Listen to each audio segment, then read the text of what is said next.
जय राधा माधव कुंज बिहारी यति जन वल्लभ गिरिवरधारी। जय राधा माधव कुंज बिहारी कुंज वल्लभ गिरिवरधारी।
राम राम हरे हरे। श्रीमद् भागवतम की। ठीक है, तो आज की हम कथा प्रारंभ करते हैं। तो 1, 2, 3 स्कंद जो है हमने कल तक कथाएं हम सुनी हैं, उसमें से कुछ 1-2 प्रकरण बाकी जो आज हम लोग लेंगे, जैसे माता देवहूति और भगवान कपिल की कथा, और भगवान वराह की कथा, 2 पेंडिंग है, तो आज हम लोग सुनेंगे। उसके बाद चतुर्थ स्कंद यहाँ से शुरू होगा, तो पूरा चतुर्थ स्कंद में जितने भी हैं उन सबका हम वर्णन देखेंगे। तो पहले 0 से लेके 7 तक जो है भगवान शिव और माता सती के बारे में वर्णन है। उनके जो पिताजी हैं दक्ष प्रजापति हैं, उनके बीच में जो आपसी विवाद है उसका वर्णन देखेंगे, सुनेंगे। 8 से लेके 12 तक ध्रुव महाराज की कथा है, कैसे भगवान को ध्रुव महाराज ने प्रसन्न किया। तो संसार में जो सबसे कठिन कार्य है वो क्या है? सबसे कठिन, आप सारे कार्य कर सकते हैं लेकिन एक कार्य जो हम सबके बस में नहीं है वो है कृष्ण को प्रसन्न करना। वो महाराज ध्रुव ने किया है। फिर उसके बाद 13 से लेकर 23 अध्याय तक पृथु महाराज की कथा सुनेंगे हम लोग। तो पृथु महाराज जो है भगवान की जो अवतारों की जो श्रेणी है उसमें पृथु महाराज भी भगवान के अवतार आते हैं, तो उनकी लीला जो है हम लोग समझने का प्रयास करेंगे। और लास्ट में प्रचेता, जो उन्हीं की परंपरा में आगे आते हैं, जो वंशज आते हैं प्रचेता, उनकी कथा सुनने का हम प्रयास करेंगे। तो जब ब्रह्मा जी ने सृष्टि निर्माण करने के लिए सोचा, प्लान किया और बहुत सारे लोगों की उत्पत्ति भी की, तो एक समय संध्या का शाम, जैसे अभी ये समय चल रहा है, उसी समय एक माता जी थी जिनका नाम मुझे याद नहीं आ रहा, मैं बता दूंगा। और अदिति और अदिति जो दोनों सगी बहनें थी, तो अदिति जो है अपने पति के साथ सहवास करने की उनके अंदर इच्छा जागृत हुई। तो उनके जो पति थे उन्होंने मना किया, नहीं, सही समय नहीं है, शास्त्र के अनुरूप नहीं है, वेद के अनुसार नहीं है, हमें ऐसा नहीं करना चाहिए। फिर भी जो है समागम हुआ और उसके उपरांत जो है पूरे विश्व में उस समय बहुत भयंकर अशुभ घटनाएं घटने लगी। बादल जो है गड़गड़ाने लगे, सियार, जो भी अशुभ संकेत थे वो सारे अशुभ संकेत होने लगे। और वहाँ पे 2 पुत्रों का जन्म होता है, हिरण्याक्ष और हिरण्यकश्यप। तो कालांतर में हिरण्याक्ष जो है माता पृथ्वी को चुरा करके ले जाकर रसातल में रख दिया। तो कई सालों तक माता पृथ्वी रसातल में रही। रसातल में सूअर वगैरह रहते हैं तो बहुत दुर्गंध आती है, तो माता पृथ्वी बहुत परेशान थी। तो ब्रह्मा जी के आग्रह पे भगवान विष्णु जो है अवतार लेते हैं वराह जी का, और माता पृथ्वी को रसातल में से ला करके पुनः पृथ्वी पे स्थापित करते हैं। वराह भगवान की जय। तो वराह भगवान जब माता पृथ्वी को ला रहे थे तो ऐसा वर्णन है, माता पृथ्वी को वराह भगवान अपने सूंड जो थे उनके ऊपर एक बिंदी जैसे माता पृथ्वी दिख रही थी, और वराह भगवान बहुत विशाल काय में थे। और उस समय लाने के पहले हिरण्याक्ष और वराह भगवान से युद्ध हुआ। वराह भगवान ने हिरण्याक्ष का वध किया, वध करने के बाद लेकर के आए। और फिर जमुना नदी के किनारे वराह भगवान ने विश्राम किया, आराम किया। तो जिस जगह पे उन्होंने विश्राम किया उस जगह का नाम पड़ गया विश्राम घाट। आगे चल करके पृथ्वी पे जब अपने जगह पृथ्वी आ गई तो विकास कार्य फिर से शुरू हुआ। विकास कार्य चलते चलते एक समय भगवान के अनन्य भक्त जो थे करदम मुनि, भगवान की तपस्या कर रहे थे, ध्यान कर रहे थे, साधना में लगे हुए थे। उनके अंदर एक इच्छा थी, विवाह की इच्छा, कि मेरा भी विवाह हो जाए तो अच्छा है। करना नहीं चाहते थे, अचानक उनके मन में भगवान की प्रेरणा से ये सारी चीज़ें आई। तो हमने ये जो श्लोक पढ़ा है इसी कथा पे आधारित है। कि भगवान जो है आपकी सारी इच्छाओं की पूर्ति कर देते हैं। तो श्लोक जो है एक बार फिर से हम रिपीट करेंगे। अकाम, सभी बोले अकाम, अकाम सर्वकाम, सर्वकाम मोक्ष काम, मोक्ष काम उदारदी, उदारदी त्रिवेण तीरेण भक्ति योगेन भक्ति योगेन यजते यजते पुरुषः पुरुषः परम। परम। अकाम यानी कैसा भी काम होने दो संसार में, सर्व काम, सभी प्रकार के काम, या हो सकता है मुक्ति क्यों न हो, ये सारे काम जो है अगर आप भगवान कृष्ण, भगवान विष्णु की शरण में जाएंगे, कोई भी कामना लेकर के, तो सारी कामना आपको ऐसे ही पूरी हो जाएगी। आप गए हो किस लिए? भगवान विष्णु के पास कुछ इच्छा लेकर के, कुछ कामना लेकर के गए हो, लेकिन इच्छा कामना के साथ में आपको भक्ति भी मिल जाती है। तो भगवान कृष्ण, भगवान विष्णु जो है आपको सारी चीज प्रदान कर देते हैं। मतलब यहाँ पे श्रीमद् भागवतम जो वर्णन कर रहा है, वर्णन किया गया है, श्रीमद् भागवतम में पूजा, लाभ, प्रतिष्ठा, ये सारी चीजें जो सुअर की विष्ठा के जैसे हैं, इसको बहिष्कृत कर दिया गया है कि आप अगर भगवान कृष्ण की शरण में आते हैं, आपको सारी चीजें प्राप्त हो जाती है। तो दूसरा जो उदाहरण है महाराज ध्रुव का आएगा, आगे चल करके हम लोग समझेंगे। ध्रुव महाराज के अंदर भी ऐसी कुछ इच्छा जागृत हुई और फिर भगवान के पास गए और भगवान ने उनको ऐसे ही दे दिया। तो कर्दम मुनि तपस्या कर रहे थे, उनके मन में इच्छा जागृत हुई कि मेरा भी विवाह होना चाहिए। तो साधु सन्यासी कैसे होते, योगी मुनि, आप सबको समझ पता ही होगा, उनके पास कुछ भी नहीं रहता है, एक लंगोट के अलावा कुछ नहीं रहता। पेड़ के नीचे साधना करते हैं, दूसरी रात्रि में दूसरे पेड़ के नीचे जा करके वो साधना करते हैं, इस तरह से विचरण करते रहते हैं। अब आप देखिए, सोचिए, ब्रह्मा जी जो है मनु की पुत्री जो है, उनको कहते हैं कि आप अपनी पुत्री का विवाह इनसे करिए। और जो माता जी का नाम था देवहूति, तो वर्णन आता है कि माता देवहूति एक समय अपने छत पर थी और टहल रही थी। तो माता देवहूति जब टहल रही थी, तो उस समय आकाश मार्ग से कुछ देवता गए, जा रहे थे।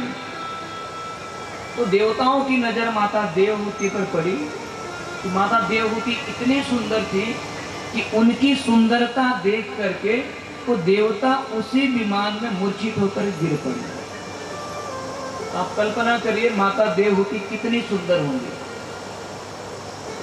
जैसे ही ब्रह्मा जी और मनु महाराज ने को पता चली कि उनकी पुत्री का विवाह जो है कर्दम मुनि से होना तय है, मुनि जो है मनु महाराज अपनी पुत्री को संदेश दिए, ऐसा ऐसा है, आपको विवाह करना है। तो तुरंत उन्होंने ना नहीं किया कि नहीं, मुझे विवाह नहीं करना है। उन्होंने सोचा कि मेरे पिताजी और ब्रह्मा जी मेरे लिए जो वर चुने अच्छा ही होगा। तो जा करके कर्दम मुनि के पास जा करके आग्रह करते हैं कि मेरी पुत्री से आपका विवाह कर लीजिए। और कर्दम मुनि ने जो है विवाह को स्वीकार किया और दोनों जन का वहाँ पे विवाह हुआ। आप देखिए, इस कथा से पता चलता है कि पिता जो है अपनी पुत्री के लिए सर्वश्रेष्ठ वर ढूंढ करके लाता है। और जो कर्दम मुनि थे, उस पूरे संसार में आध्यात्मिक दृष्टि से देखा जाए तो उनके पास सब कुछ था, लेकिन भौतिक दृष्टि से देखा जाए तो क्या थे? वो कंगाल थे, उनके पास कुछ भी नहीं था। पेड़, एक पेड़ था, पेड़ के नीचे जीवन यापन करते थे। राजमहलों की राजकुमारी, पूरे विश्व की जो राजकुमारी थी, यहाँ तक कि देवता भी उनको देख करके मूर्छित होते थे। इतना सब कुछ साधन होते हुए भी वो तैयार हो गई शादी विवाह के लिए। अगर ये सारी चीजें अगर आज किसी स्त्री को बोला जाए, किसी माता जी को बोला जाए कि आपका विवाह एक ऐसे निर्धन व्यक्ति से होगा जिसके पास कुछ भी नहीं है, और तो छोड़ो, वो पढ़ा लिखा भी नहीं है, वो क्या करता है, माला जाप करता है, यहाँ वहाँ लेके घूमता रहता है। तो माताएं दूर भाग जाएंगी, कुछ नहीं करेंगी। तो माता देवहूति ने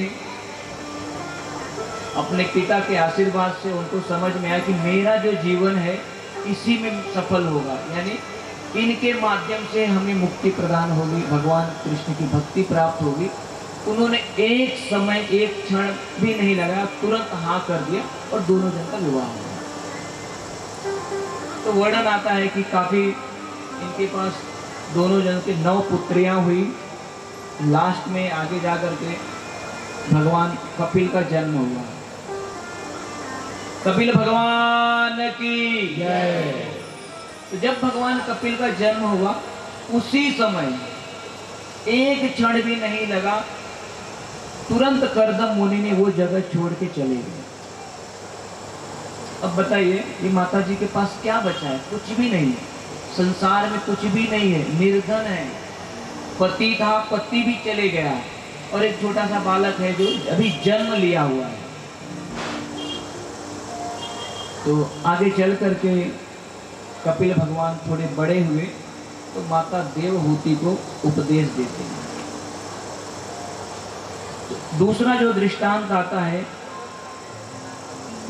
किबा विप्रत किबा न्यासी शूद्र के नए, सही कृष्ण तत्ववेता सही गुरु है। कृष्ण का विज्ञान जिसके पास है वही गुरु है। जाति पात धर्म ऊंच नीच छोटा बड़ा बुजुर्ग उससे कुछ फर्क नहीं पड़ता। छोटा सा बालक है, अगर उसको कृष्ण विद्या है, कृष्ण विद्या के बारे में परख है, तो वो गुरु बनने का अधिकारी है। मलिच्छ जात में अगर किसी ने जन्म लिया है, लेकिन अगर उनको कृष्ण विद्या पता है तो गुरु बनने का अधिकारी है। आगे चल के देखेंगे, प्रहलाद महाराज की भी कथा आती है, जो एक असुर संप्रदाय में जिनका जन्म हुआ, लेकिन कृष्ण के भक्त थे, तो गुरु बन सकते थे। तो इस प्रकार यहाँ पे कपिल मुनि अपनी माता को नवदा भक्ति के बारे में बताते हैं। तो नवदा भक्ति 9 प्रकार की भक्ति होती है, जिसे करके हम भगवत धाम जा सकते हैं। और फिर अपनी माता को दिव्य ज्ञान प्रदान करके भगवान कपिल जो है आगे बढ़े। इस तरह से तीसरा जो स्कंद यहाँ पे समाप्त होता है। चौथा स्कंद अब हम शुरू करते हैं, जहाँ पे भगवान शिव, माता सती और दक्ष की कथा शुरू होती है। हरे कृष्णा कृष्णा कृष्णा हरे हरे, हरे राम राम राम हरे हरे। तो मनु महाराज की 3 पुत्रियां थी। देवहूति, जिनकी कथा अभी हमने सुना, आकुति और प्रसूति।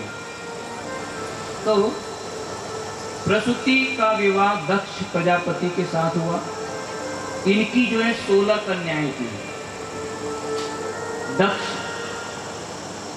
जी की 16 कन्याएं थी और 13 कन्याओं का विवाह जो धर्म के साथ हुआ। एक ही व्यक्ति से 13 कन्याओं का विवाह हुआ।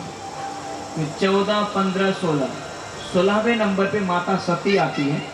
तो सती का विवाह किससे हुआ? भगवान शंकर के साथ। तो जब माता सती का विवाह हो रहा था, तो दक्ष प्रजापति, पहले तो दक्ष थे, बाद में प्रजापति बने, तो वो रेडी नहीं थे, क्योंकि उनके पास अहंकार था, श्रेष्ठता था। वो अपने आप को समझते थे मैं बड़ा हूँ, और ये जो शिव है ये कौन है? भूतनाथ हैं, भूतों के साथ में रहते हैं। मेरी पुत्री जो है इतनी सुंदर है, हिमालय की पुत्री है, और इतनी सुंदर लड़की, इनके साथ जाके ये अपना पूरा भविष्य बर्बाद कर देगी। लेकिन ब्रह्मा जी के सुझाव पे इन्होंने अपनी पुत्री का विवाह कर दिया। आगे जो दृष्टांत आता है, सुखदेव गोस्वामी महाराज परीक्षित को बताते हैं कि माता सती ने देह त्याग कर दिया। तो इतना सुनते ही परीक्षित महाराज फिर से प्रश्न पूछे सुखदेव गोस्वामी से, महाराज मुझे फिर से बताइए, माता सती गुणवंती थी और भगवान शिव तो शांत स्वभाव के थे, भगवान शिव के गुण के बारे में क्या कहा जाए। भगवान शिव तो ऐसे थे जैसे किसी में अगर थोड़ी सी भी अच्छाई है तो भी उनको सब कुछ दे देते थे। आपने देखा होगा कि भगवान शंकर को आप थोड़ा सा जल चढ़ा दीजिए, थोड़ा सा बेलपत्र चढ़ा दीजिए, तो सारी चीजें भगवान शंकर आपको प्रदान कर देते हैं। तो इस तरह से परीक्षित महाराज को जो है थोड़ा कंफ्यूजन हुआ, थोड़ा डाउट हुआ। बोले महाराज मुझे डिटेल में बताइए, ऐसी घटना क्यों घटी, उन्होंने आत्महत्या क्यों किया। सेम प्रश्न जो है विदुर जी मैत्रेय मुनि से पूछते हैं कि हे मुनिवर मुझे कृपया करके बताइए, जो महाराज परीक्षित ने रिपीट किया था वही चीजें उन्होंने फिर से कहा। तो आगे सुखदेव गोस्वामी महाराज परीक्षित को बताते हैं।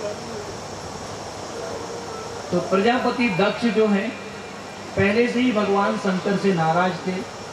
उनके रूप रंग को देख करके उनको भुजंग के नाम से भी कहते थे। भूतकाल सांप को लपेटे हुए हैं, जहाँ पे भूत प्रेत रहते हैं, पिचास रहते हैं, उनके गढ़ों के साथ में रहते हैं।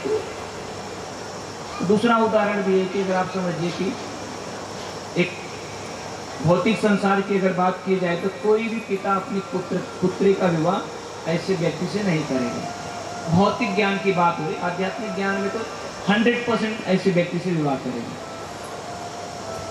क्योंकि भगवान शंकर जो है कृष्ण भगवान के अनन्य भक्त है। वैष्णवा नाम यथा संभव। तो इस प्रकार यज्ञ चल रहा था। यज्ञ का जो अधिष्ठाता थे दक्ष थे। सारे देवी देवता ऐसे साइड में बैठे थे, ब्रह्मा जी भी बैठे थे और भगवान शंकर भी बैठे थे। दक्ष ने एंट्री किया, जैसे गेट से अंदर आ रहे हैं तो एंट्री किया। तो एंट्री करते ही उन्होंने देखा कि मेरा सम्मान कौन कर रहा है, कौन नहीं कर रहा है, कौन जो है मुझे देख करके खड़ा हुआ, मुझे नमस्कार किया। तो दक्ष प्रजापति सब पे एक एक करके सब पे नजर घुमाई। तो उनकी नजर भगवान शंकर पे गई। तो जैसे ही भगवान शंकर पे नजर गई तो भगवान शंकर तो साधना में लीन थे, क्योंकि भगवान शंकर का एक ही कार्य है, वो अपना सारा समय कहाँ लगाते हैं, भगवान राम की भक्ति में, भगवान कृष्ण के नाम में हमेशा लगे रहते हैं। 24 घंटे लगे रहते। अगर कोई उनके पास चले भी गया डिस्टर्ब करने के लिए, बोलते भैया तुम सारा ले लो, जल्दी जाओ, तुरंत मुझे छोड़ो, पहले मुझे डिस्टर्ब मत करो। तो ये एक वैष्णव का जो है गुण है कि अपना समय सब संसार की बातों को छोड़ करके सारा का सारा समय जो है भगवान के नाम में, भगवान के सुमिरन में लगाते हैं। तो भगवान शिव जो है कृष्ण के ध्यान में मग्न थे और इनकी नजर तुरंत पड़ी। बोले ये देखो, ये अहंकार है। एक तो ये जो है भुजंग है, रूप रंग सही नहीं है। मैंने ब्रह्मा जी के कहने पे मैंने विवाह कर दिया और इनका दुस्साहस तो देखो, ये मुझे प्रणाम भी नहीं कर रहा है। अब उनके मन में अहंकार आया, अहंकार से क्रोधित हो गए और क्रोधित होने के बाद वो निर्णय पे पहुंच गए। उन्होंने कुछ निर्णय लिया। तो निर्णय के पहले कुछ प्रभुपाद जी ने कुछ बातें कही, मैं बताना चाहूँगा आप लोगों को। प्रभुपाद जी के शिष्य अमेरिका से भारत आए। भारत में मुंबई जो है बहुत बड़ी सिटी, वहाँ पे भगवद गीता का प्रचार करने के लिए चले गए। तो भगवद गीता का प्रचार करने के लिए चले गए तो बहुत सारी दुकानें थी, दोपहर का समय था। तो दुकानदार जो है दोपहर के समय में क्या होता है, अगर ग्राहक नहीं है तो कई सारे दुकानदार एक जगह बैठ करके वार्ता करते रहते हैं। तो बात करने लगे। तब तक दुकानदार ने देखा एक जो 20-22 साल का लड़का, अमेरिकन लड़का जो है, धोती कुर्ता पहने हुए, तिलक लगाए हुए, कंठी माला लिए, हरे कृष्णा जपते हुए उनके पास आ गया और बोले भगवत गीता लीजिए। तो उन सारे लोगों ने एक योजना बनाई कि चलो अच्छा एक टाइम पास मिल गया हमारे लिए, 1 घंटा 2 घंटे इनके साथ हम चर्चा करेंगे।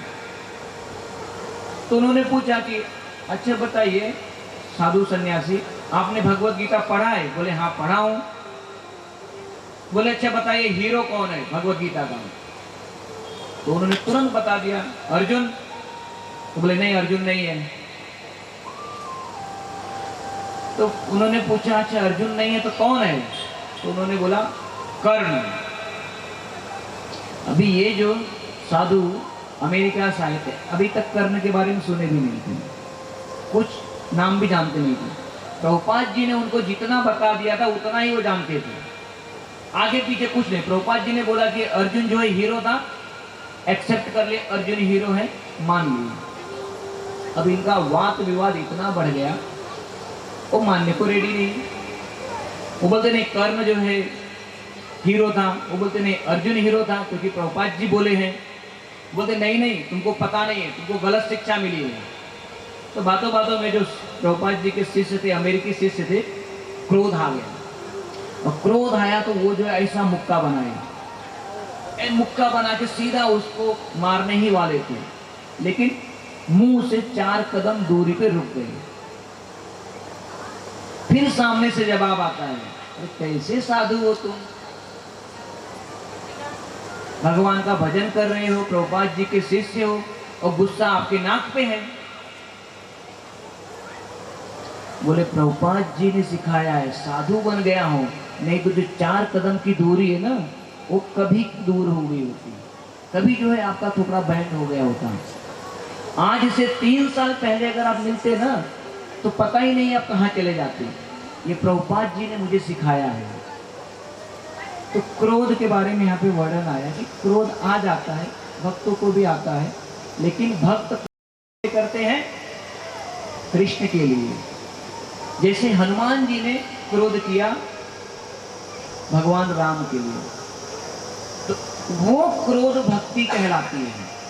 क्रोध अगर आप कृष्ण के लिए, भगवान के लिए करो तो भक्ति कहलाती है। जैसे कभी कभी आप देखिए, आप कृष्ण के लिए इतने सारे व्यवस्था कर रहे हैं, व्यवस्था करने में कभी कभी जो है आदमी गुस्से में हो जाता है, कुछ गलत बोल देता है। तो क्रोध जो है किसी अपने लिए नहीं कर रहे हैं, कृष्ण की व्यवस्था करने के लिए, कृष्ण के प्रोग्राम में, अरेंजमेंट में किसी भी प्रकार का कुछ दुख ना हो उसके लिए कर रहे हैं। तो वो क्रोध भक्ति कहलाती है। तो इस प्रकार से प्रभुपाद जी जो है पूरे संसार में भगवान की भक्ति का प्रचार किए। प्रभुपाद जी के अंदर जो गुण थे लगभग भगवान शंकर जैसे थे। प्रभुपाद जी जब अमेरिका में गए तो बहुत ही छोटे से कम समय में पूरे इस्कॉन की स्थापना कर दी। प्रभुपाद जी ने देखा नहीं कि इस आदमी के अंदर अच्छा गुण है, बुरा गुण है, कैसा है, सबको कृष्ण की सेवा में लगा दिए। यारे देखो तारे कहो कृष्ण उपदेश। कोई भी काला है, गोरा है, लायक है, नालायक है, अगर उसके अंदर थोड़ी सी भी झलक दिखी प्रभुपाद जी को, तुरंत उन्होंने भगवान की सेवा में लगा दिया। तो प्रभुपाद जी ऑस्ट्रेलिया में मंदिर बनाए, अफ्रीका में मंदिर बनाए। अफ्रीका में लोग जो है काले लोग होते हैं, तो वहां पे प्रभुपाद जी ने भगवान कृष्ण का जो विग्रह है काला काला वहां पे उन्होंने स्थापित किया। तो वहां जो अफ्रीकन लोग हैं, प्रभुपाद जी बोले ये देखो ये काले हैं। तो वो अफ्रीकन लोग जो काले थे वो बहुत प्रसन्न हो गए, बोले ये भी काले मेरे हमारे समाज के हैं। तो उसलिए कई सारे भक्त बन गए। तो प्रभुपाद जी बोले नहीं ये आपके जैसे काले नहीं हैं, ये जो है पूर्ण पुरुषोत्तम भगवान है, ये लोगों को प्रस्तुत कैसे करते हैं। वहीं की एक और लीला आती है मंदिर में, उसी मंदिर में चोर लुटेरे घुस गए बंदूक लेकर के घुसे और बोले कि सब लोग नीचे झुक जाओ और जो जो आपके पास है सब आप दे दो। तो वहाँ के पुजारी थे, बोले भैया आपको जो भी लूटना है लूट ही लो, लेकिन 2 मिनट रुक जाओ, हमारे भगवान है ना, उनकी आरती चल रही, बस आरती तक रुक जाओ। तो बोले ठीक है भाई, बंदूक तो मेरे हाथ में, करने दो आरती। तो उस लुटेरे ने देखा, क्या देखा, अरे ये तो काला आदमी है और ये काले की पूजा कर रहा है, काला तो मेरे समाज का है, यानी ये लोग कितने अच्छे हैं। उस दिन से वो भी भगवान का भक्त बन गया। तो प्रभुपाद जी कितने दयालु हैं, पूरे संसार में काले गोरे मलिच्छ यवन कुछ भी नहीं आता, उनको भी भगवत धाम ले जाने का बीड़ा उठा लिया। चैतन्य महाप्रभु 500 साल पहले बताए थे, पृथ्वी छे आज छे नगरादिग्राम सर्वत्र प्रचार होइबे मोर नाम। पूरे संसार में एक ऐसा व्यक्ति आएगा जो मेरे नाम का प्रचार करेगा, हर गली में, हर मोहल्ले में, हर जगह। वो कार्य श्रील प्रभुपाद जी ने किया है। अब आगे हम लोग कथा में वापस आते हैं। तो दक्ष प्रजापति जो है बहुत क्रोधित हुए, उन्होंने निर्णय ले लिया कि ये जो व्यक्ति है मेरा उपहास उड़ाया है, और ये है कौन, मेरा दामाद है, मेरा ही दामाद मेरा उपहास उड़ा रहा है, तो लोग मुझे क्या कहेंगे, लोग मुझे किस सम्मान की नज़र से देखते हैं, मुझे जो है नमस्कार करते हैं, प्रणाम करते हैं, दंडवत करते हैं, यजमान कहते हैं, इन सब सारी चीज़ों का था। तो तुरंत उन्होंने निर्णय लिया और उन्होंने घोषणा कर दी दक्ष प्रजापति ने कि मैं आज जो निर्णय लेने जा रहा हूं किसी द्वेष भाव से नहीं, ये आपको हकीकत बताने जा रहा हूं मैं। उन्होंने कहा आज के बाद से यज्ञ का जो भाग भगवान शिव को जाता है अब नहीं जाएगा, यानी जो हिस्सा जो हम यज्ञ करते हैं देवताओं को जाता है, उन सारे देवताओं में से दक्ष प्रजापति ने क्या किया, कट कर दिया भगवान शंकर का हिस्सा। और भगवान शंकर क्या कर रहे हैं, वो अभी भी ध्यान में मग्न है, उनको कुछ पड़ी नहीं है। तो जैसे ही उन्होंने इस प्रकार का निर्णय दिया तो भगवान शंकर के जो दूत उसमें बैठे थे, नंदी महाराज थे और भी बहुत सारे इनके गण थे, बहुत क्रोधित हो गए।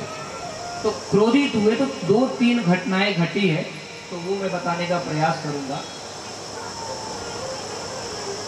ये सुनने के बाद जैसे ही उन्होंने दक्ष प्रजापति ने निर्णय दिया, तुरंत शिव के अनुयायी जो नंदीश्वर है उन्होंने श्राप देना शुरू कर दिया। तो क्या श्राप दिया, तुमने वैष्णव अपराध किया है, क्योंकि भगवान शंकर का अपराध हो गया। जो भी आज से दक्ष प्रजापति का साथ देगा उसकी सारी आध्यात्मिक शक्ति नष्ट हो जाएगी। तो पहली बात है क्या बोला नंदीश्वर ने कि दक्ष प्रजापति का जो कोई भी साथ देगा, उनके पास अगर थोड़ी सी भक्ति है या भक्ति में बहुत आगे है, आध्यात्मिक जीवन में बहुत प्रोग्रेस किए हुए हैं, उनकी सारी की सारी भक्ति नष्ट हो जाएगी। दूसरा, कुछ समय बाद ये जो दक्ष हैं इनका सर कट जाएगा, और सर कटेगा तो क्या होगा, इनको बकरे का सर लगेगा। तीसरा, इनके जो पुरोहित हैं, जो कर्मकांडी ब्राह्मण जिसे कहते हैं पुरोहित, ये नाम के लिए पुरोहित रहेंगे, इनके पास कोई ज्ञान नहीं होगा और ये सिर्फ अपने परिवार का भरण पोषण कर सकते हैं। आप समाज में देखिए आज के समय में लगभग वही घटना घटित हो रही है। तो जितने भी वेद पूजा पाठ यह सारी चीज़ें करने वाले लगभग ऐसे ही हैं। तो ये देख करके भृगु महाराज जी को बहुत, उनको भी क्रोध आया। वो क्रोध आया तो उन्होंने उन्होंने कहा जो भगवान शिव की भक्ति करेगा, क्या कहा उन्होंने?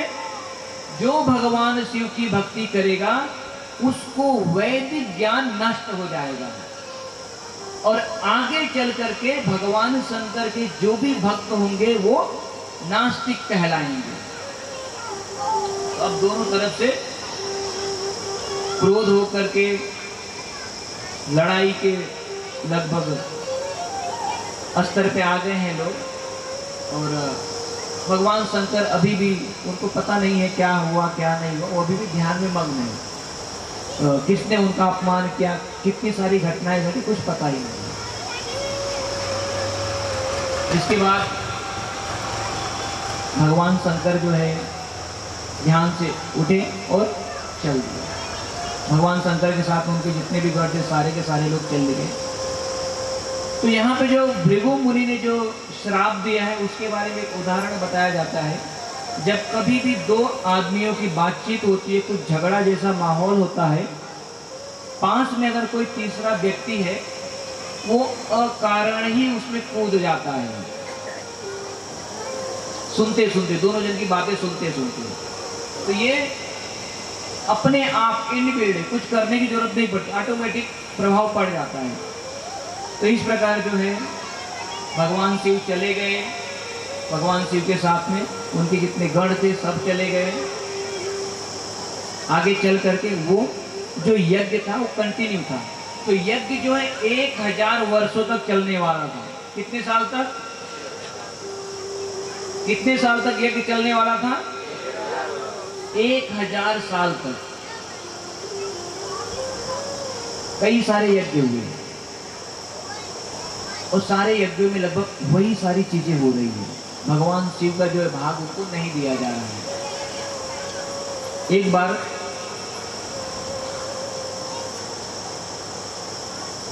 दक्ष प्रजापति ने घोषणा कर दिया। घोषणा इसके लिए किया कि ब्रह्मा जी ने देखा कि चलो जो बात हुई सब ठीक है, अभी इनको प्रजापति बना दे, थोड़ा और विस्तार करने दीजिए। भगवान शंकर और दक्ष में मनमुटाव तो है, ये कोई बात नहीं, थोड़ा इनको और करने दीजिए। तो प्रजापति जब बन गए तो इन्होंने बहुत बड़ा विशाल यज्ञ करने का आयोजन किया और पूरे संसार में जितने भी लोग थे सबको निमंत्रण भेज दिया। तो निमंत्रण चले गया हर जगह।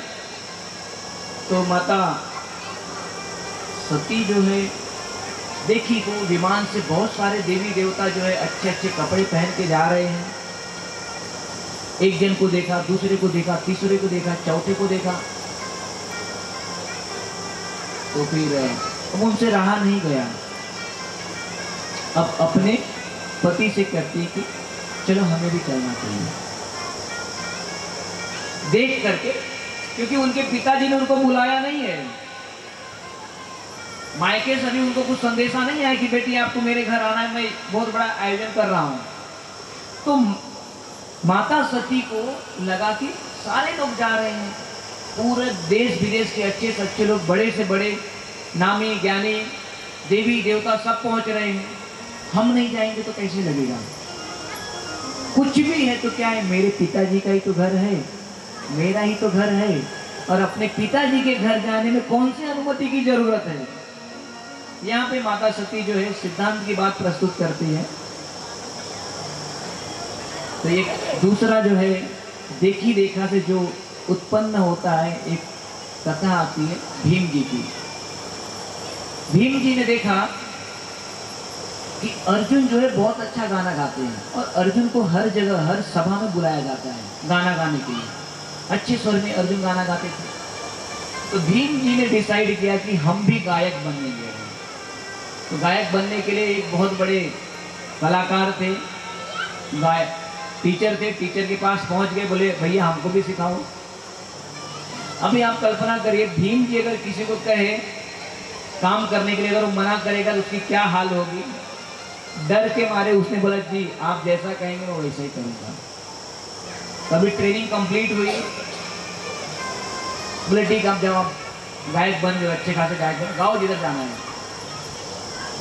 तो इनकी जब सभा लगती थी युधिष्ठिर महाराज की, उसी सभा में दरवाजे पे जाकर, मेन गेट पे जाकर के बहुत अच्छे सुर में गीत गाते थे। तो बहुत सारे लोगों ने प्रयास किया कुछ तो बोलूं कुछ तो बोलूं, लेकिन भीम जी को देख करके किसी में हिम्मत ही नहीं होती कि बोल दो भाई बंद करो, आपका गाना अच्छा नहीं है, आप बेसुरे गा रहे हो। तो फिर किसी ने माता द्रौपदी को बोला कि आप जरा इनको समझा दीजिए, पूरा माहौल खराब कर देते हैं ये, और उनको लगता है कि अच्छा गा रहे हैं। तो माता द्रौपदी ने बोला कि देखो संगीत जो है ना ये सबके बस की बात नहीं है, आप अच्छा प्रैक्टिस कर रहे हैं, एक काम करो आप पहाड़ों के बीच में चले जाओ, वहां पे जो प्रकृति है ना आपको देखेगी, कुछ ना कुछ आपको प्रदान करेगी, आप जाओ वहां पे। बोले हाँ ये बात सही है। तो पहाड़ों पे चले गए, वहां पे गाने लगे, गीत गा रहे 2 दिन 3 दिन 4 दिन। एक दिन उन्होंने देखा कि एक आदमी जो है आकर के देखा उनको, और जैसे ही भीम की नजर उस आदमी पे पड़ी वो आदमी भाग गया। और जब वहां से वो आदमी भाग के निकला तो भीम जी बोले अरे ये क्यों भाग के गया, कुछ तो बात है जरूर। भीम जी दौड़ करके उसको पकड़ लिए, बोले बता क्या बात है, क्यों भाग रहा है। बोले नहीं कुछ नहीं महाराज कुछ नहीं बता नहीं तो अभी जो है मैं जमीन पे गिरा के पटक दूंगा। बोले महाराज देखो सच बात बताऊं, आपको बुरा ना लगे। बोले बोलो। मैं धोबी हूँ, मेरा काम है कपड़े धोना और गधे पे लाद करके सारे कपड़े को मैं हर जगह जाके पहुंचाता हूँ। तो मेरा गधा जो है ना पिछले 3-4 दिन से कहीं भाग गया है, मिल ही नहीं रहा है। तो आपकी जो आवाज आती थी ना तो मेरे गधे से मैच करती थी, तो मुझे लगा कि मेरा गधा यही है, इसलिए मैं यहाँ आया हूँ, क्षमा कर दीजिए मुझे। अब जो है भीम जी को समझ में आ गया कि भैया ये जो है अपने बस की बात नहीं है, मेरे से नहीं हो पाएगा। तो सबकी क्वालिटी होती है, सब किसी न किसी में माहिर होते हैं, जो जिसमें एक्सपर्ट है उसी में कार्य करना चाहिए। आगे भगवान शिव जो है माता पार्वती को कहते हैं, मनाते हैं कि देवी देखिए आपको निमंत्रण नहीं आया है। पत्नी बेटी जब अपने पिता का घर छोड़ देती है तो वो घर क्या हो जाता है, पराया घर हो जाता है। और जब तक बुलावा नहीं आता है तब तक नहीं जाना चाहिए, और अगर बिना बुलाए आप जाओगे तो आपका वहां पे अपमान होता है, कोई कद्र नहीं होता है। तो भगवान शंकर ने शास्त्रों का बहुत सारा माता पार्वती को ज्ञान दिया, लेकिन माता पार्वती को समझ में कुछ नहीं आया। इन्हें हमें जाना है पिताजी के घर, कुछ भी हो जाए, मेरे पिताजी हैं, मेरी माँ है, मेरा पूरा परिवार है, मेरा मायका है, अगर कुछ होगा तो मेरे लिए होगा ना, मैं समझ लूंगी और आपसे कुछ कहूंगी भी नहीं। जैसे माता है चली गई अपने मायके, झगड़ा करके, नाराज होकर, कुछ भी करके, अच्छा मायके में अगर उनको पूछा भी नहीं गया तो भी यहाँ पे आगे कुछ बोलती नहीं है, और बताए नहीं बहुत अच्छा मिला, सब बड़े सम्मान किए, सब कुछ अच्छा हुआ। तो उसी भाव में माता पार्वती भी थी कि ठीक है चलो, भगवान शंकर को तो पता था आगे बहुत बड़ी घटना कुछ घटने वाली है, और उन्होंने बहुत बार नोटिस किया, मना किया, लेकिन माता पार्वती मानी नहीं, माता सती मानी नहीं। फिर भगवान शंकर बोले ठीक है आपकी जो इच्छा है, चली गई। तो सती जी जा रही थी, माता सती के साथ में भगवान शंकर के और भी जो गढ़ थे सब बोलती कि चलो हम भी चले जाएंगे, साथ में चले गए। माता सती सबसे पहले अपनी माता जी को मिलती हैं। माता जी को मिलने के बाद जो भी प्रेम व्यवहार होता है, माता को बहुत आनंद आता है, बहुत दिनों के बाद पुत्री को देख करके, और भी घर के सारे सदस्य जो है सबको आनंद आया। लेकिन सती माता की नजर उनके पिता पे पड़ी। पिताजी ने उनको कुछ भाव ही नहीं, बोले बिन बुलाए आ गए, इसको तो हमने बुलाया भी नहीं था।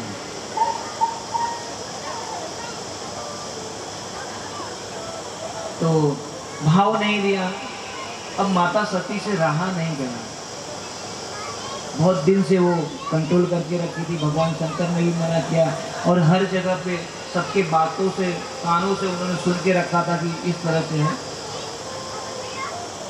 अब जा करके अपने पिताजी को कहती है।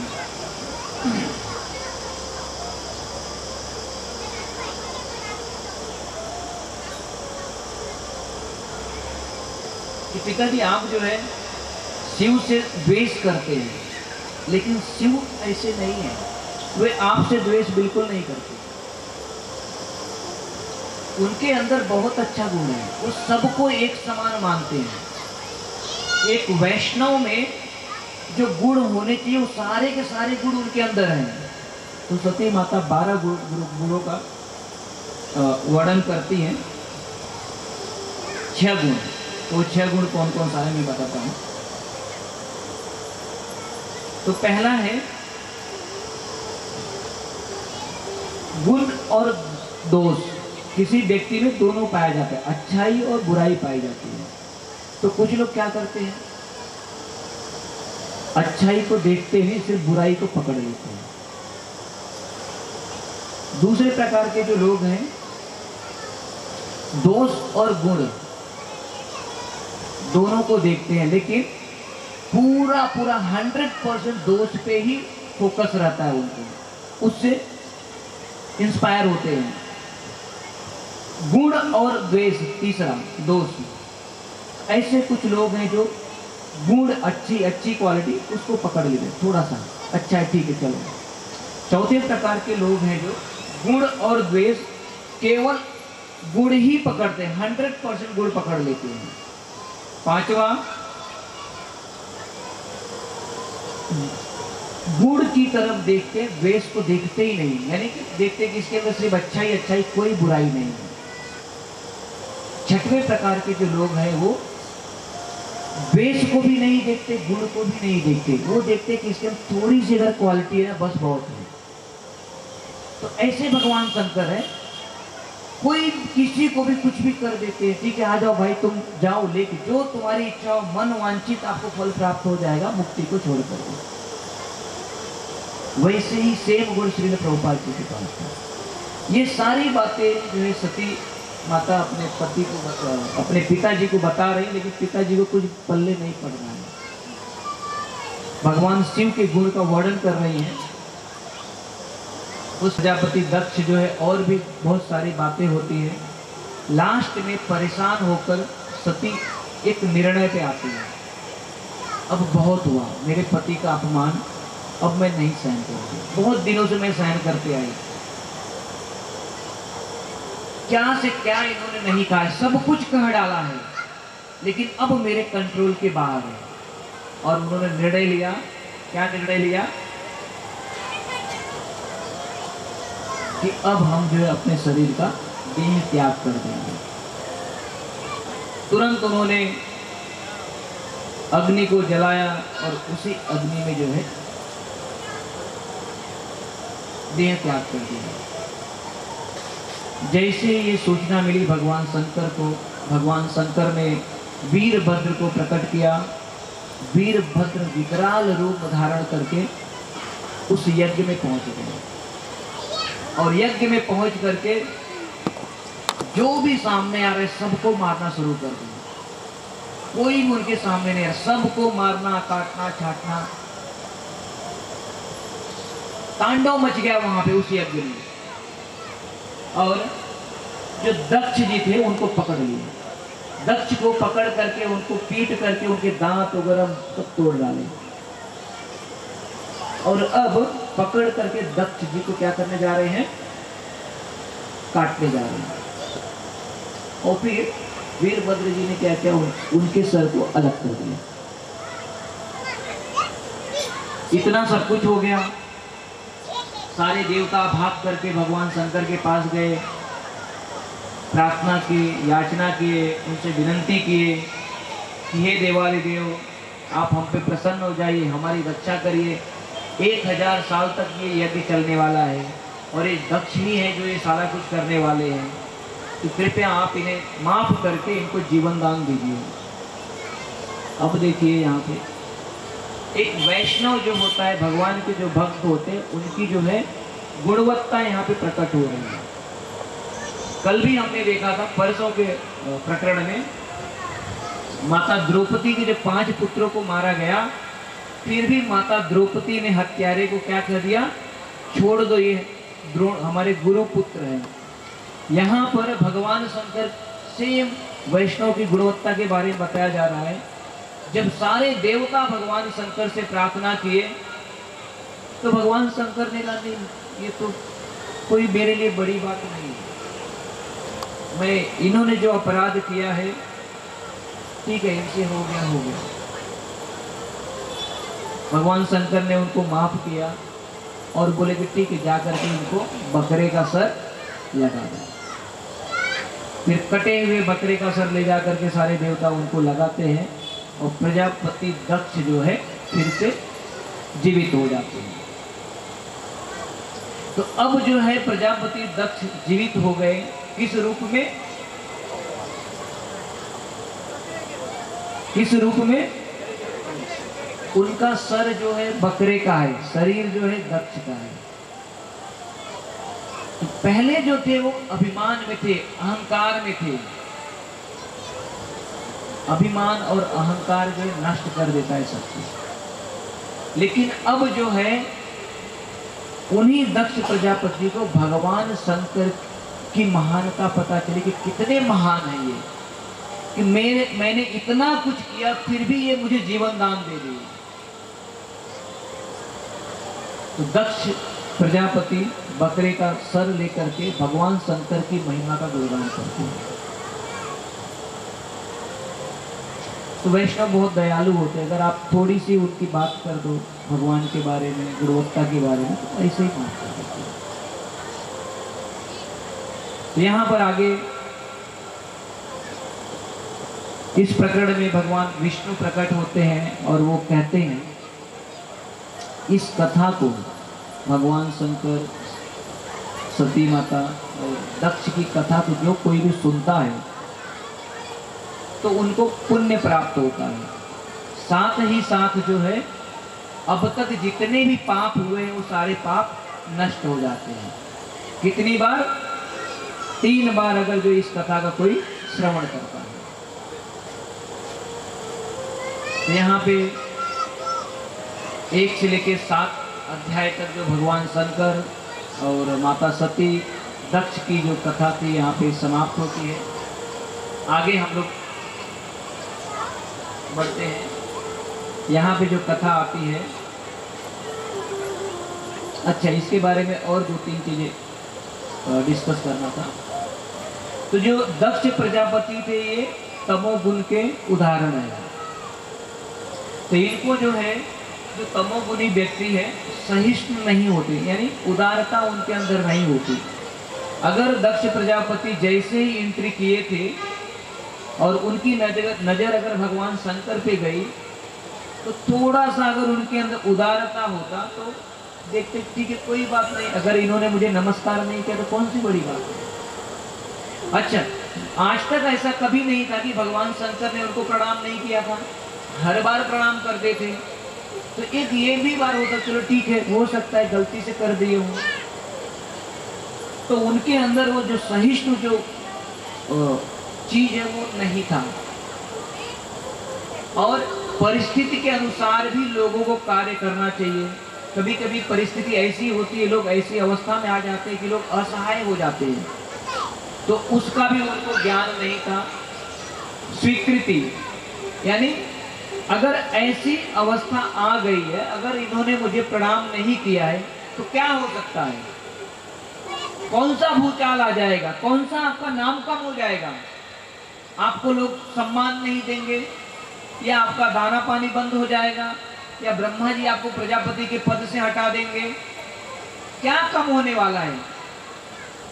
कुछ भी फर्क नहीं पड़ने वाला है।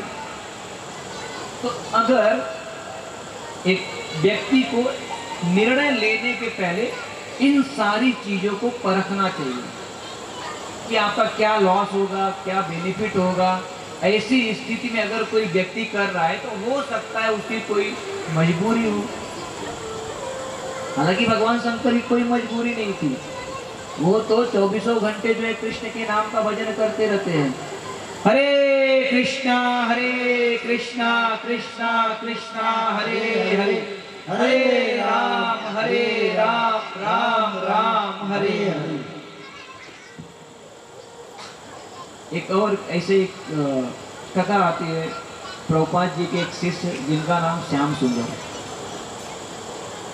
श्याम सुंदर जी अमेरिका में थे, भगवान प्रभुपाद जी के साथ इनके मिशन में जुड़ गए, भजन कीर्तन करने लगे, आनंद में रहने लगे। एक दिन अचानक प्रभुपाद जी ने देखा कि पुलिस आ गई है, और पुलिस आ गई और श्याम सुंदर जी को लेके जा रही है। तो प्रभुपाद जी ने पूछा क्या है? तो श्याम सुंदर जी ने बताया कि पहले मैं जो है ना ड्रग्स बेचता था। कृष्ण का भक्त बनने के पहले मैं क्या करता था? ड्रग्स समझ जाओ जो है। तो प्रभुपाद ड्रग्स बोलते हैं, मैं भी ड्रग्स बेचता था। तो प्रभुपाद जी कितने दयालु थे, उन्होंने उनको कोई भी ऐसा नहीं किया ठीक है आज के बाद से तू मेरे मंदिर नहीं आएगा, आज के बाद से निकल जाना, हम आपको यहाँ पे हटा दे रहे। सेवा करते करते कुछ कमियां त्रुटियां हो जाती है, तो इनकी कमियां पहले की थी, इतने दयालु थे, सबको स्वीकार कर लिए। ऐसे कैसे लोगों को प्रभुपाद जी ने स्वीकार किया? अमेरिका जाकर के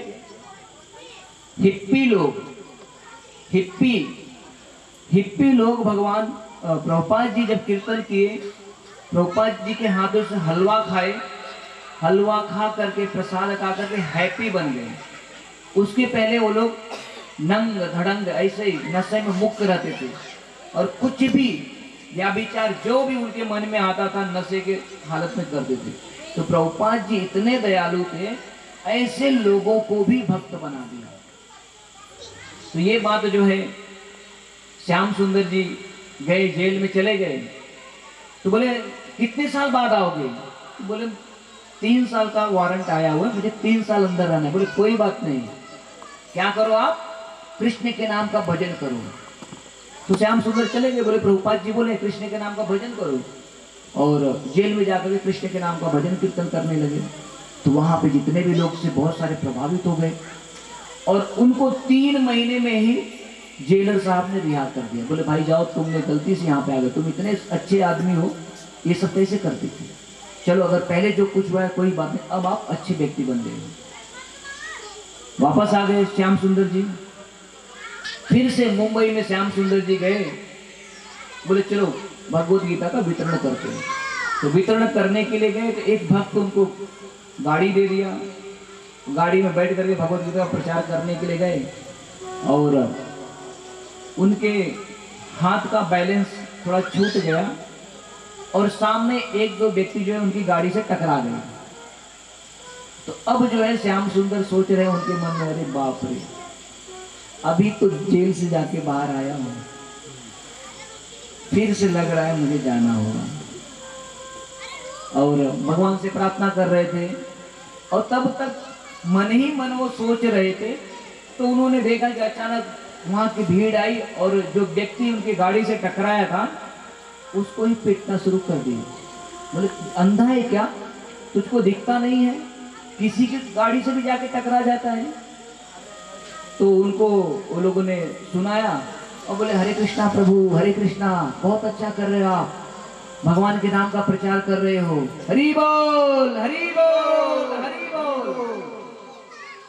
तो जब ये भाव श्याम सुंदर ने देखा यहाँ पे इंडिया में, बोले प्रभुपाद जी सही कहते थे कि भारत में जो है भक्ति है, भारत में बहुत अच्छे अच्छे लोग हैं, कृष्ण के जो भक्त हैं उनकी तो बात ही अलग है। अब जा करके श्याम सुंदर जी को पता चला कि जो कृष्ण के भक्त हैं उनकी कैसी महिमा है। एक बात और उनको याद आई, एक बार प्रभुपाद जी बता रहे थे कि आप कृष्ण भक्त हो तो भारत में जाओगे तो आपका बहुत सम्मान होगा, लेकिन एक बात का ध्यान रखना, भक्तों को लोग जो है बहुत अच्छा अच्छा भोजन बना के खिलाते हैं, सारी हर प्रकार की सब्जी तरकारी मिष्ठान जितना भी कुछ है उनके पास सब दे देते हैं। तो इसका मतलब ये नहीं कि आपके पास जो कुछ है सब आप भर लेना। तो उन्हीं में से एक भक्त थे जिन्होंने एकदम दबा के खा लिया, पूरा खा लिया, पेट भर के खा लिया, पेट भर के खा लिए, ज्यादा खा लिया। पेट तो ठीक है, एकदम टाइट हो गया, उस जगह नहीं है। और दो भक्त आपस में डिस्कस कर रहे हैं कि प्रभुपाद जी ने सही कहा था कि भारत में जो कृष्ण के भक्त होते हैं ना, उनकी जो व्यवस्था एकदम अलग तरीके से होती है। इतनी सुंदर व्यवस्था अमेरिका में देखो कुछ नहीं है। हम लोग रोड रोड पे कीर्तन करते, कोई पूछता ही नहीं है। यहाँ पे देखो, और शाम होते होते उनका पेट गड़बड़ हो गया, दर्द करने लगा, और प्रभुपाद जी को बोलते हैं मैंने मना किया था ना नहीं खाने के लिए। तो दूसरा एक जो भक्त बोला प्रभुपाद जी इन्होंने 25 रोटी खाया है। तो प्रभुपाद जी बोले मजे करा, तू भी 15 खाया है।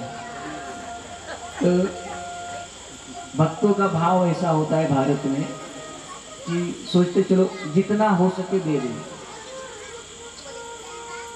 ये भारत में ही पाया जाता है, ये कृष्ण की सभ्यता है, संस्कृत है। इसीलिए प्रभुपाद जी ने कहा है जितने भी भारत के वासी हैं, जितने भी जीवात्मा हैं भारत में, ये सारे के सारे लोग गुरु बनने के अधिकारी हैं। बड़े भाई बन करके संसार में जितने भी जीवात्मा हैं सबको कृष्ण के नाम का उपदेश देना है। यारे देखो तारे कहो कृष्ण उपदेश, जिससे उन सारे जीवात्माओं का उद्धार हो जाए। हम सारे लोग क्या हैं? वासुदेव कुटुंबकम, सब वासुदेव भगवान कृष्ण के ही कुटुंब के हैं। तो आगे जो कथा आती है, ध्रुव महाराज की कथा आती है। ध्रुव महाराज जो है उत्तानपाद के पुत्र थे। उत्तानपाद की 2 पत्नियां थी, सुनीति और सुरुचि। तो एक जो है सुरुचि जो है कम उम्र की थी और उत्तानपाद महाराज उनसे ज्यादा प्रेम करते थे। और उनका जो पुत्र था और माता सुनीति का जो पुत्र थे ध्रुव थे, 3-4 साल के बालक थे। उस समय में वहां के राजा थे, पूरे विश्व के राजा थे महाराज उत्तानपाद। और बच्चों से प्रेम होता ही है, देखते ही देखते जो है सुरुचि का जो पुत्र था पिताजी की गोद में जाके बैठा। और उसी समय ध्रुव महाराज को भी लगा कि मैं भी मेरे पिताजी की गोद में जाके बैठ जाऊं, मुझे भी अच्छा लगेगा। तो अब इनके मन में इच्छा हुई, भाग करके गए पिताजी के पास। और जैसे ही बैठने वाले थे सुरुचि भाग करके आई, खींच लेके गई और बोली इनके गोद में अगर तुम्हें बैठना है तो मेरी कोख से तुम्हें जन्म लेना होगा। तो यहाँ पे उदाहरण दिया गया, गोद में बैठने का मतलब गद्दी पे, यानी आपके पिता का अगर आप उत्तराधिकारी बनना चाहते हो तो आपको पहले मेरी कोख से जन्म लेना होगा। तो ध्रुव महाराज जो है रोते रोते रोते अपनी माँ के पास पहुंच गए, बोले मम्मी ऐसा हो गया है।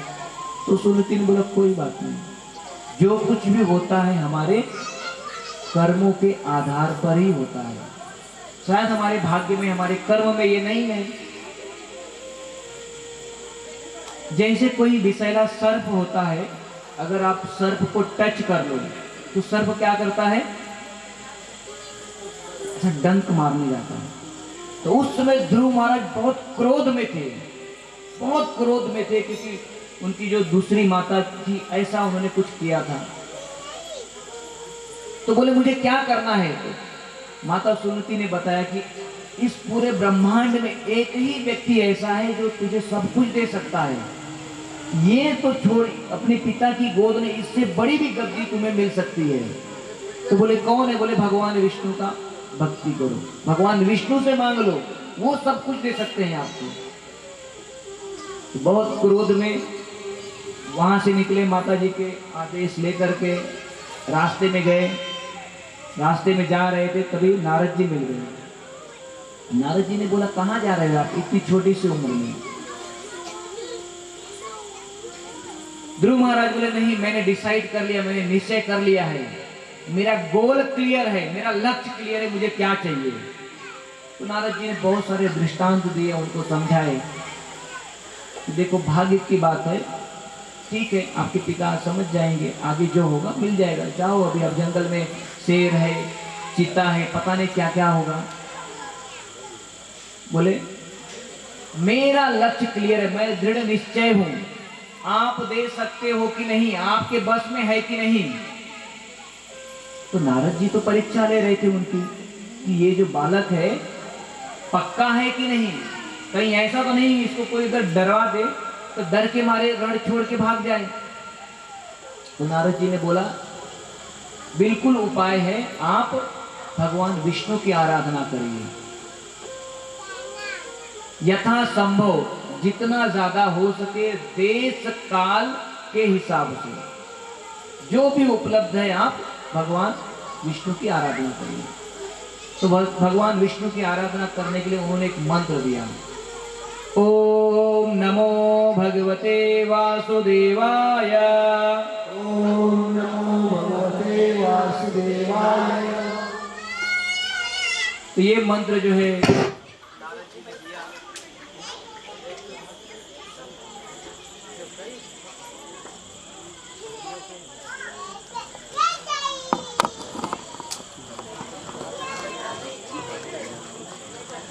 होता है, उसको क्या करना चाहिए। हमारा जो स्कूल है ना, एक मनुष्य अगर दूसरे मनुष्य को देखकर प्रसन्न नहीं हो रहा है तो मनुष्य के लायक नहीं है। बोला था तो बोले पूरा एडिट करेगा एक साथ। हम देखते हैं ना कि एक दूसरे को देख के क्या करते हैं, जलते रहते हैं।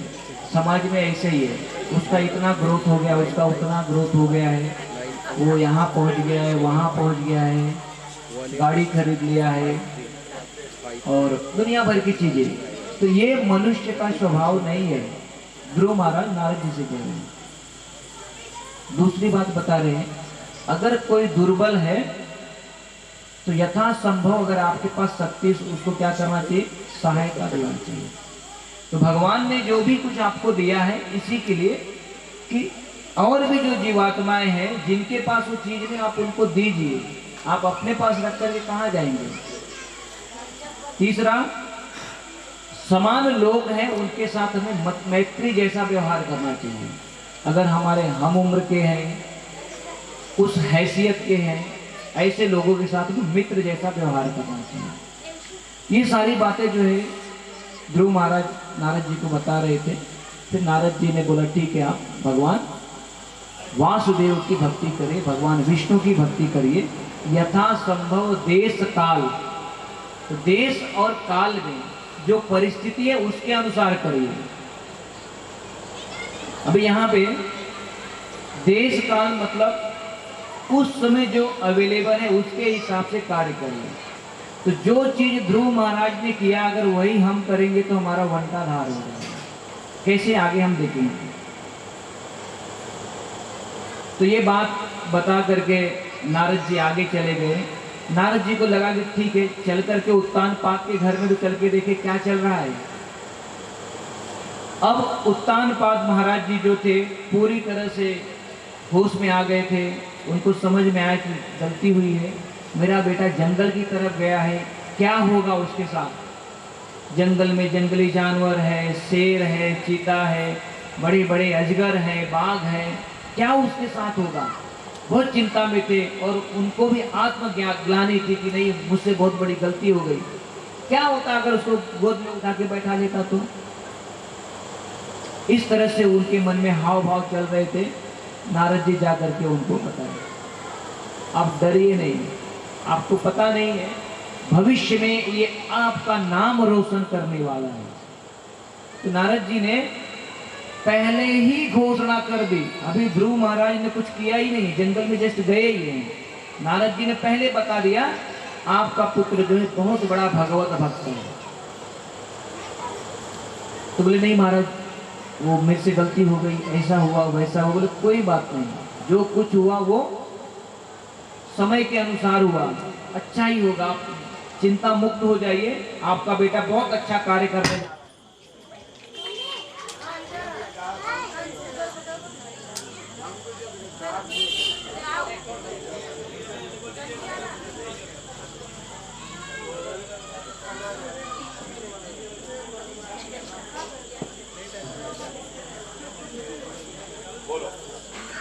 हरि बोल। तो आपका बेटा जिस कार्य करने के लिए गया है, भगवान विष्णु की आराधना करने के लिए गया है, तो जितने भी देवी देवता हैं वो सारे लोग आपके बेटे की रक्षा करेंगे। और आपको पता है आपका बेटा क्या करने जा रहा है? जो संसार में सबसे कठिन कार्य है वो करके दिखलाएगा। आज तक कोई इतना छोटा सा बालक नहीं किया है। छोटे से बालक की बात बड़े से बड़े लोग नहीं कर पाए हैं। तो कठिन कार्य क्या है? संसार में, हमारे पूरे जीवन में सबसे कठिन कार्य, यानी कि वो असंभव जैसा लगने वाला कार्य, कौन सा कार्य है? बताइए कौन सा कार्य है?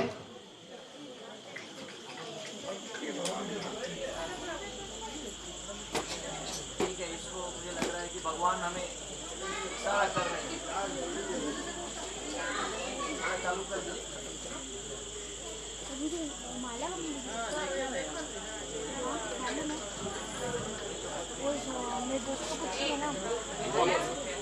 हरे कृष्णा। तो सबसे जो कठिन कार्य है वो भगवान कृष्ण को प्रसन्न करना।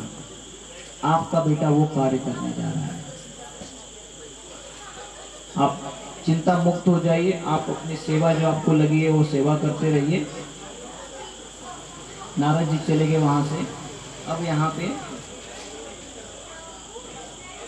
ध्रुव महाराज जो है तपस्या करते हैं। कैसे तपस्या करते हैं, 6 महीने तपस्या किस प्रकार से करते हैं, उन सारी चीजों का वर्णन जो है हम लोग कल के अध्याय में करेंगे। ध्रुव महाराज का चरित्र और आगे की कथा हम लोग आगे करेंगे। श्रील प्रभुपाद की, श्रीमद् भागवतम की, अनंत कोटि वैष्णव भक्त वृंद की, हरे कृष्ण महामंत्र की। हरे कृष्ण।